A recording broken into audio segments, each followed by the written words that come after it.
जय जय रघुवीर समर्थ श्रीमद दासबोध दशक पहिला स्तव नाम समास पहिला मंगलाचरण श्री राम समर्थ. काय काय विचारलं? जय जय रघुवीर समर्थ. पहिला स्वामींनी काय आरोळी ठोकली, जय जय रघुवीर समर्थ. शिवाजी महाराज जेव्हा लढाई जायचे तेव्हा पण जय जय रघुवीर समर्थ म्हणायचे. श्रीमद दासबोध म्हणजे त्या मनाला दासबोधाची आवड लागली पाहिजे. दशक पहिला स्तव नाम. स्तवन कुणाचं केलं पाहिजे? देवाचं केलं पाहिजे. तुकाराम महाराज कुणाचे करत होते? देवाचंच करत होते. समास पहिला मंगलाचरण. मंगलाचरण म्हणजे आचरण. कुणाचं केलं पाहिजे? आपलं आचरण सुधारत घेतलं पाहिजे, धुतलं पाहिजे, आचरणामध्ये आलं पाहिजे. आचरण म्हणजे काय? कोणी बोललं तर उत्तर देता आलं नाही पाहिजे. आपण बोलतो पण सॉरी बोलते. आचरण म्हणजे मंगलाचरण. चरण पण धुता आलं पाहिजे. श्रीमद दासबोध. काय बोलली? सॉरी, श्रीराम समर्थ. मग पहिल्यांदा कुणाला बोलवलं? रामाला. कुणाला बोलवलंय? रामाला बोलवले. श्री राम समर्थ. श्रोते पुस्ती कोण ग्रंथ म्हणजे सोनी काय बोलले? म्हणजे आपण विचारलं समर्थांना, हा कोणता ग्रंथ आहे? काय बोलायचे येतं? म्हणजे श्रवणाचं काय तर काय बोललं जातं? श्रवण केल्याने काय प्राप्ती आहे? प्राप्ती आहे म्हणून बसतो. श्रवण कुणी केलं?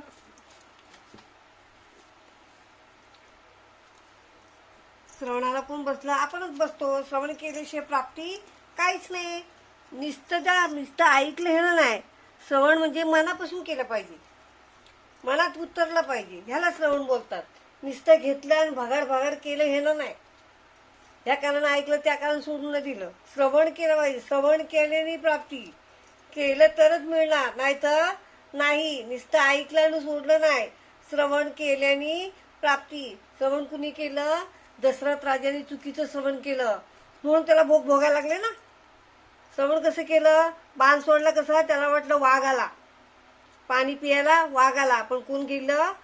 श्रावणबाल गेला होता. श्रावणबाल आई बाबांना काशीला घेऊन जात होता.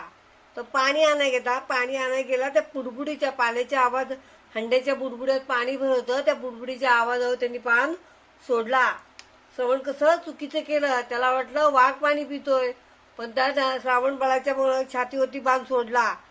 मग श्रावण बाळ आई ग करून तिथं प्राण सोडला नाही. पण दशरथ राजाला काय म्हणाला तो, की माझ्या आई वडील तिथं पाणी करत आहेत, त्यांना नेऊन पाणी दे.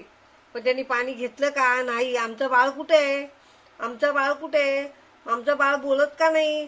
ती लोक बघत नव्हती पण श्रवण करत होती ना. बघत नव्हती, त्यांना दिसत नव्हतं, पण ते श्रवण करत होते. आमच्या बाळाचा आवाज येत नाही, तो काय सांगू शकतो का? तो घाबरलेला आणि त्यांनीच मारलेला ना तिच्या बापाला, मुलांना. श्रावण बाळाला कुणी मारला? श्रावण बाळ जातो काशीला. कुणाला घेऊन जात होता? आई बाबांना. पण त्याची दास्यभक्ती छान होती. कुणाची? श्रावण बाळाची.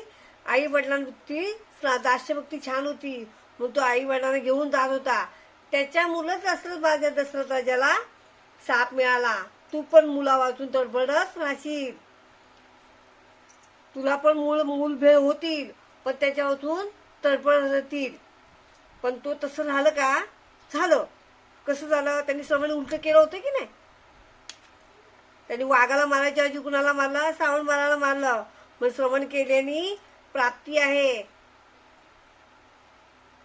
प्राप्ती आहे. नुसतं बसायचं नाहीये, जागा गरम करायची नाहीये, ऐकायचं आहे. सॉरी बोलली हो. एखाद्या कुत्र्याच्या तोंडात भाकरी घातली. कुत्र्याच्या तोंडात जर भाकरी घातली आणि त्याला बोलव, धर पकड, तो भुकल का? नाही भुकणार. तो तोंडातली भाकरी टाकून भुकत बसणार आहे? नाही भुकणार. तसाच माणूस आहे. तोंडातला काढल पण पहिला भुकत राहील. बोल बोल, काय बोललास? बोल बोल बोल, परत बोल. हे काय झालं? भुकणं. याला श्रवण नाही बोलत. ऐकलं सोडून दिलं.